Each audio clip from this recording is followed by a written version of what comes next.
Cakra yang sudah menghentikan mobilnya di sebuah rumah langsung mengajak Air untuk turun karena dia memang akan lebih dulu membawa Air singgah di kediamannya. "Rame ya?"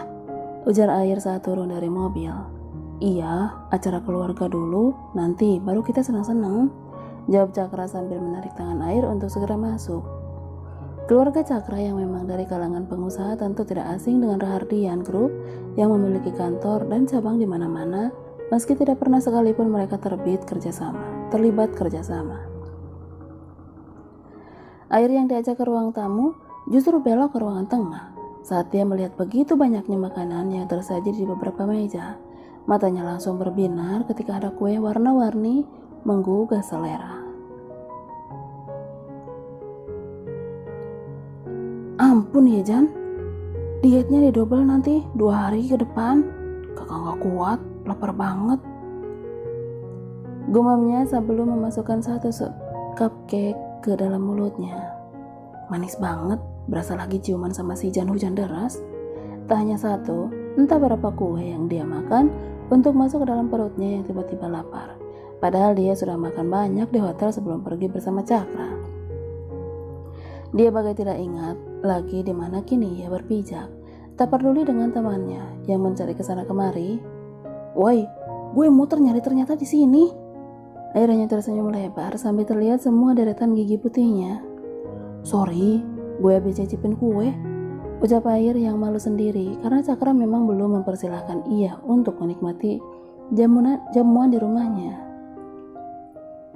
"Santai aja lah, lo makan sepuas lo ya. Gue panggil adik gue dulu buat dikenalin ke lo," ujar Cakra yang akhirnya meninggalkan Air lagi di hadapan tumpukan kue-kue. Dia yang begitu bahagia karena lidahnya tidak henti bergoyang dengan perut yang siap menampung semuanya, tidak menghiraukan gadis-gadis yang berbisik pelan seakan membicarakan ketampanannya. Dia hanya melempar senyum kepada siapapun yang juga tersenyum kepadanya. Air bagai sedang ada di dunianya sendiri. "Ai," panggil Cakra yang langsung membuat Air menoleh. Ya? Kenalin nih, adik gue yang ulang tahun." Air hanya tersenyum sambil menerima uluran tangan seorang gadis cantik di hadapannya.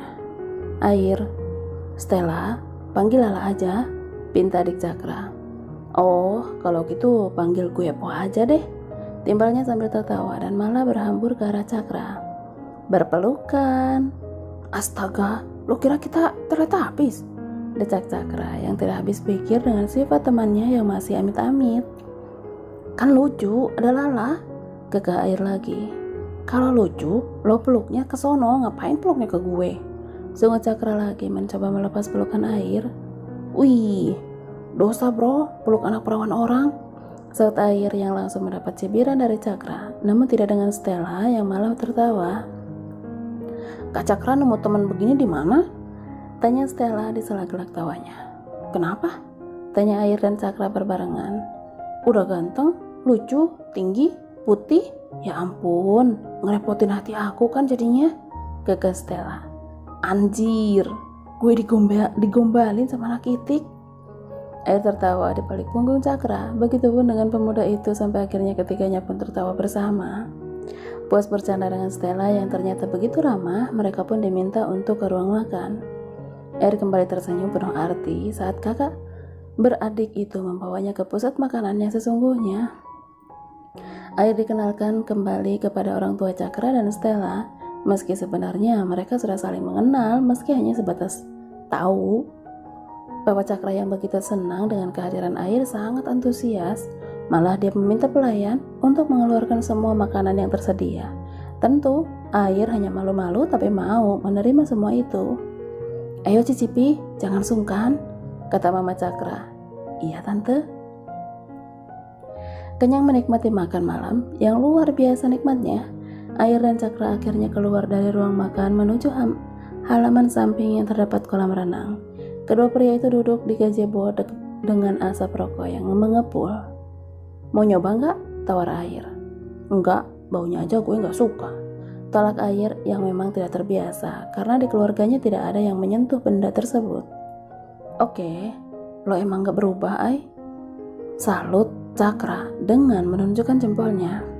"Udah waktunya nih, sekarang kita tinggal ke diskotik," ajak Cakra sambil bangun dari duduknya. Gue gak ikut deh, tolak air. Kok? Kenapa? Tanya Cakra bingung. Kenyang, gue ngantuk. Hujan deras. Teriakan air di depan pintu kamarnya membuat semua yang berada di apartemen menutup telinganya rapat-rapat. Karena putra sulung Reza dan Melisa itu sedang uring-uringan sebab istri tercintanya belum juga membuka pintu. Hujan yang kini sudah memasuki usia kehamilan 5 bulan mendadak begitu kesal jika melihat suaminya, bahkan wanita hamil itu sempat menangis sampai terseduh-seduh, padahal air tidak melakukan kesalahan apapun, tapi hujan malah melempar semua barang, bantal dan selimut ke arah sang suami. Bahkan hujan mengusir air dari kamarnya dengan cara memberikan beberapa potong baju pada pria tampan itu yang baru bangun tidur itu. Jam, buka pintu, pinta air lagi sambil menggedor dengan cukup keras. Aku salah apa? Kamu kenapa sih sayang? Jerit si sulung. Tak ada sautan dari dalam kamar, yang terdengar hanya isakan tangis tanpa alasan sang istri. Air marah bukan karena diusir, tapi ia panik dan takut terjadi sesuatu pada hujan yang sendirinya di dalam. Kamu kalau mau nangis ditemenin mama ya sayang, rayu air setelah isak tangisnya. Lain di atas, lain juga di bawah, karena semua yang ada di ruang tengah hanya dia mendengarkan drama pasangan suami istri itu. Ajak kakak mas, pinta Melisa pada Reza yang sebulan belakangan ini sudah jauh lebih baik kondisinya. Biarin, orang dia lagi rayu hujan buat bukain pintu, tolak Reza yang malah mengeratkan pelukannya ke tubuh sang istri. Emang mereka kenapa lagi sih? Tanya Bumi yang duduk santai dengan tangan dilipat di dada. Hormon bumil, udah biasa itu, jawab Melisa pada setengah. Kamu dulu gak gitu, Ra? Saking cinta banget sama aku, jadi mana mungkin kamu ngusir aku, ya kan? Iya dong, kekeh Reza sambil menciumi sang kumairanya. Tolong dikondisikan rama mesum kalian ya, cetus Bumi dengan tatapan kesal. Kenapa? Kan kalian udah 21 plus, ejek Reza pada setengah. Tetap aja nih mata ternoda terus pak, saut Bumi lagi yang akhirnya bangkit dari sofa untuk pindah ke karpet. Cih, yang cuma bisa meluk toples, kekeh Reza yang masih senang menggoda anak cebongnya itu. Melisa yang pusing jika anak dan suaminya sudah saling meledek, akhirnya memutuskan untuk naik ke lantai atas menemui putra pertamanya yang belum juga beranjak dari depan pintu kamarnya. Satu persatu dia menaiki anak tangga dengan pelan, dan langkahnya terhenti saat di ujung ketika ia melihat air duduk di lantai bersandar di pintu. Kak? Kakak salah apa sih mah? Kok hujan gak mau lihat kakak? Katanya kesel, padahal kakak gak ngapa-ngapain, tanya si sulung dengan lirih dan sedih. Tingkat emosi ibu hamil berubah-ubah. Kemarin bisa nempel banget kayak cicak, besok bisa nangis-nangis gak jelas kayak hujan sekarang itu udah biasa kak. Gak apa-apa kok, jelas Melisa menenangkan air dalam pelukannya. Tapi hujan gak akan berbuat nekat kan? Semoga enggak, dia masih ingat anaknya, jadi gak mungkin bertindak macam-macam. Biar nanti mama yang menemaninya ya, ujar wanita beranak 4 itu. Kakak takut, hujan kayak yang marah banget tadi. Iya, mama ngerti. Kalau kamu takut dan khawatir, kita cukup menenangkannya, karena resikonya juga bisa berdampak pada anak kalian kelak. Kamu yang sabar ya kak. Melisa terus saja mengusap kepala si sulung dengan lembut. Reza yang akhirnya ikut naik juga ke atas berjongkok di hadapan anak istrinya. Dia menepuk pelan bahu air yang sudah tidak lagi menangis. Sabar ya kak, pokoknya harus sabar dan kuat buat puasa lagi. Pokoknya aku gak mau lihat kamu, sentak hujan saat air memaksa untuk masuk ke dalam kamar dan duduk di sisinya. Wanita yang masih mengenakan piyama tidur itu menenggelamkan wajahnya di atas bantal Doraemon, si kucing ajaib berwarna biru. Sebutin apa salah kakak, Jan? Pinta air lagi, yang semakin dibuat frustasi. Karena malam ini dia pasti akan mengungsi lagi ke kamar adiknya dan Bumi. Pasti akan mengoceh karena jengah mendengar isak tangisnya sepanjang malam. Salah kakak tuh kegantengan, jatuh hujan asal, namun mampu membuat kedua mata air membelalak sempurna. Kan ganteng udah dari zaman masih dijadi cebong. Emang aku tahu kalau bakal seganteng ini? Jawab air tidak habis pikir. Ya udah, sekarang berubah jadi jelek sana. Pinta hujan yang sebenarnya hanya ingin agar air keluar dari kamar, namun malah ditanggapi serius oleh suaminya. Mau dirubah kayak apapun itu, ya aku tetap ganteng dan hujan deras.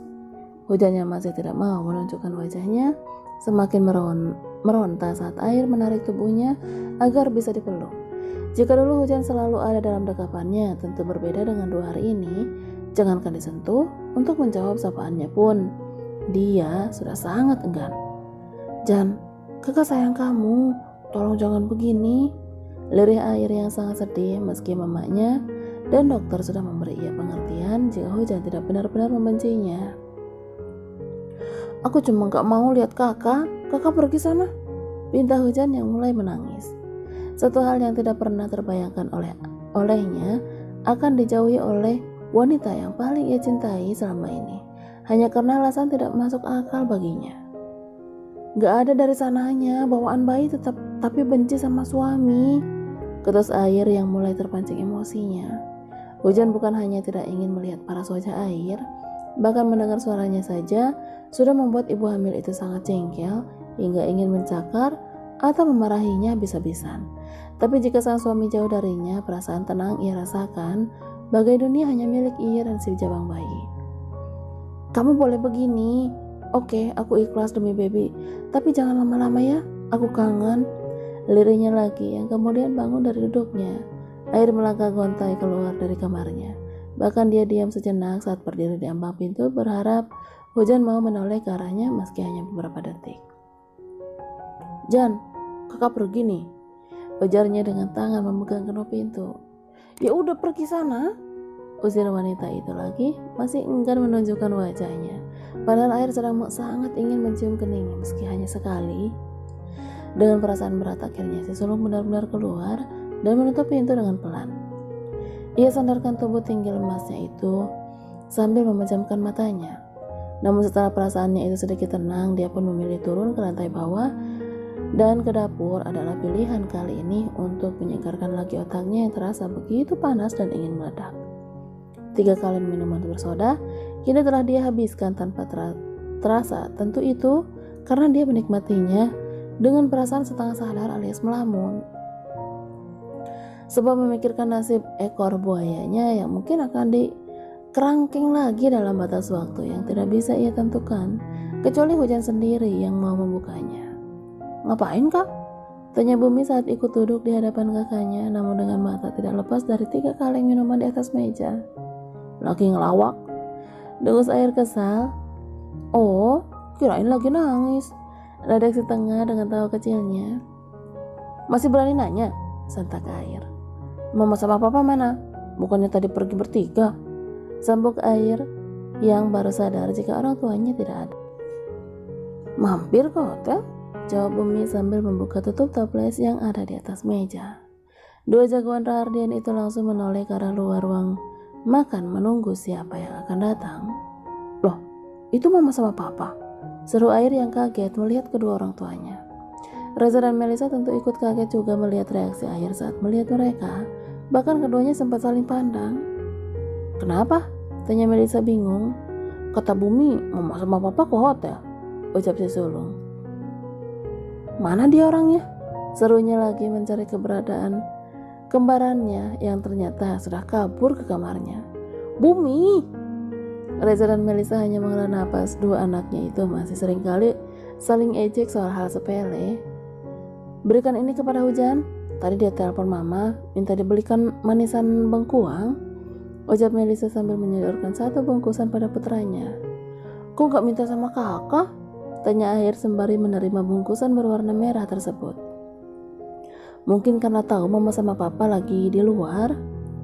Air hanya mengangguk paham kemudian naik ke kamarnya, membawa 1 mangkuk juga sendok, guna menjadi wadah manisan yang ia bawa juga.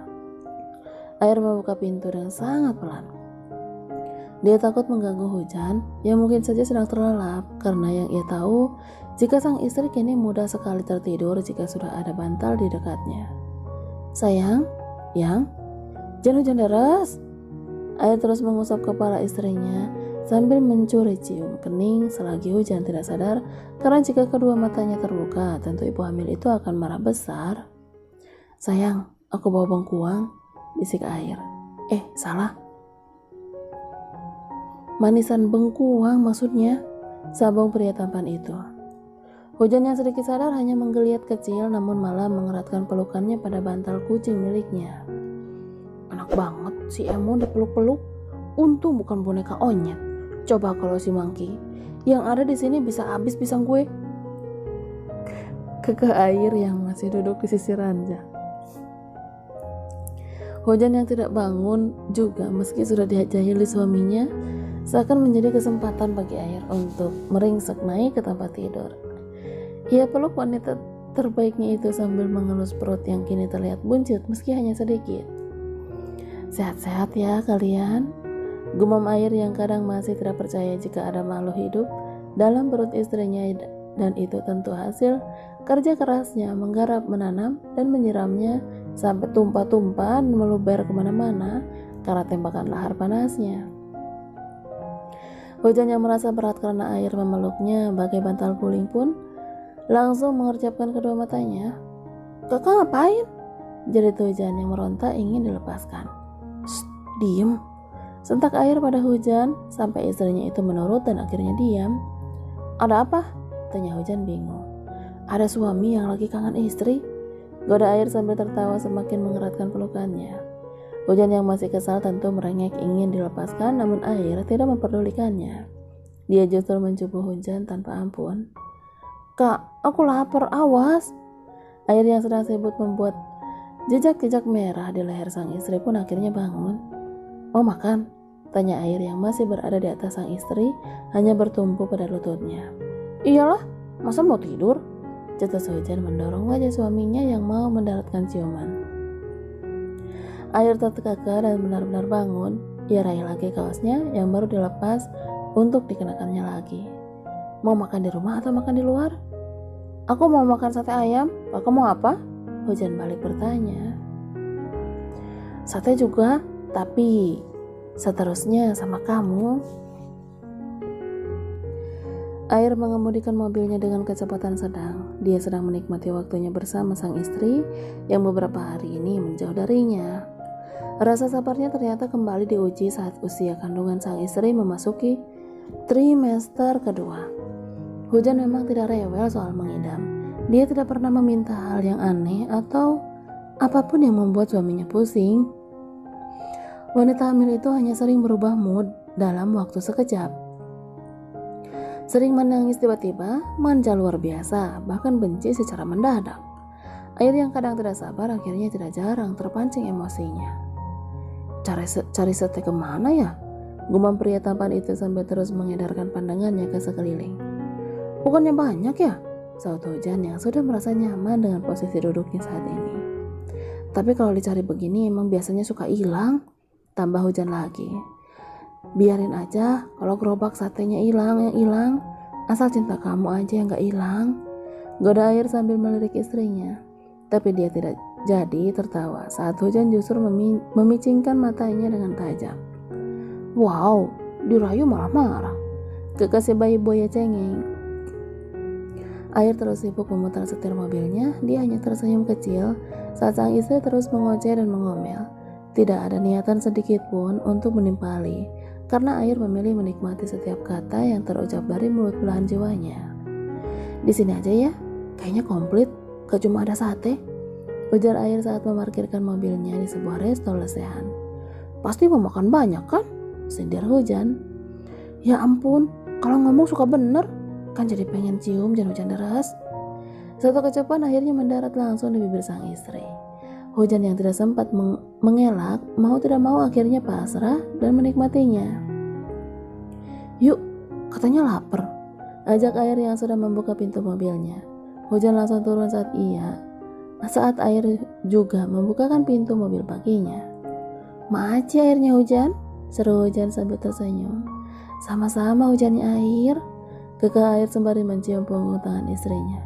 "Cih, geuleuh euy, ngebayangkeunna timpal ma autor." Pasangan suami istri itu langsung memanggil pelayan saat mereka sudah duduk di salah satu meja dekat kolam ikan. Ujar hanya bisa mengelus perutnya saat Air masih saja menyebutkan beberapa makanan yang akan ia pesan. "Kamu sate ayam aja?" tanya Air memastikan lagi. "Iya, itu juga pasti kamu nanti yang habisin," cibir Hujan yang hafal betul dengan kelakuan suaminya kini. "Jangan terlalu jujur, nanti aku makin lapar," balas Air. "Kamu tahu nggak bedanya kamu sama sendok?" Gada Air seperti biasa. "Apa?" "Kalau sendok ngaduk makanan, kalau kamu ngaduk hati dan pikiranku,"